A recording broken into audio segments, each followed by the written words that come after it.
یہ علماء کو بھی بہت زیادہ پھونک پھونک کے قدم رکھنے کی ضرورت ہوتی ہے کہ وہ ایک ایک قدم پھونک کر کے رکھیں۔ اعلیٰ حضرت نے کتنی خوبصورت بات کی تھی اپنے زمانے میں۔ آپ نے علماء کو جو نصیحتیں کی اس میں ایک نصیحت کی، آپ نے کہا علماء لوگ تمہیں دیکھ کے دین کے قریب ہوتے ہیں اور تمہیں دیکھ کے دور بھی ہو جاتے ہیں۔ کہا کہ اگر تم نے سنن غیر موقدہ کو چھوڑ دیا تو لوگ سنن موقدہ چھوڑ دیں گے، اور اگر تم نے سنن موقدہ کو چھوڑ دیا لوگ واجبات چھوڑ دیں گے، تم نے واجبات چھوڑ دیے تو لوگ فرائض چھوڑ دیں گے، اور اگر تم نے فرائض چھوڑ دیے تو لوگ کہیں دین نہ چھوڑ دیں۔ اور پھر کہا اے طبقہ علماء، تم نے اگر مکروہ تنزیہیہ کا ارتکاب کیا تو لوگ مکروہ تحریمیہ میں پڑ جائیں گے، اور اگر تم نے مکروہ تحریمیہ کا ارتکاب کیا لوگ حرام میں پڑ جائیں گے، تم نے اگر حرام کا ارتکاب کیا تو لوگ کفر میں پڑ جائیں گے۔ اس لیے علماء کو آج کے دور میں نہیں، ہر دور میں اپنے کردار کو بڑا صاف رکھنے کی ضرورت ہے۔ میں آپ کو ایک مثال بتاؤں، امام بخاری کا نام سنا ہے نا؟ اللہ اکبر، رسول اللہ کی 6 لاکھ حدیثیں زبانی یاد تھی امام بخاری، اللہ اکبر۔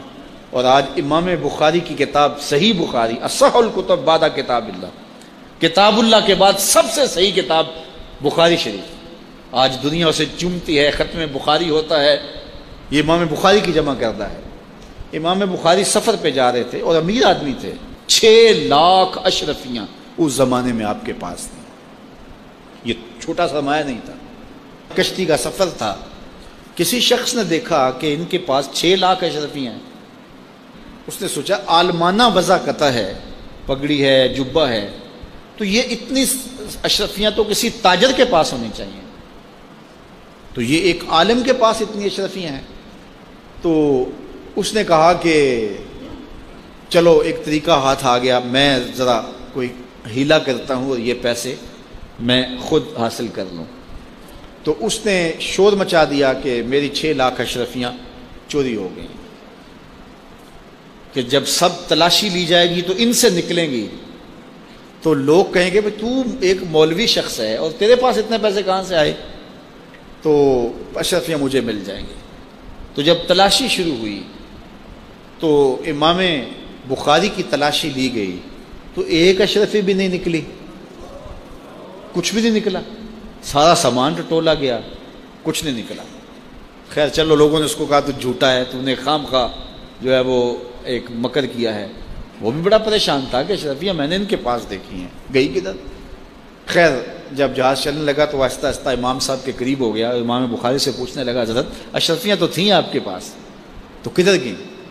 فرمایا جب تم نے الزام لگایا نا، اور مجھے پتہ ہے کہ تم نے الزام کیوں لگایا، میری وجہ دیکھ کے تم نے میرے سے ہتھیانا چاہا تھا، تو میں نے چپکے سے وہ اشرفیاں سمندر میں پھینک دی تھی۔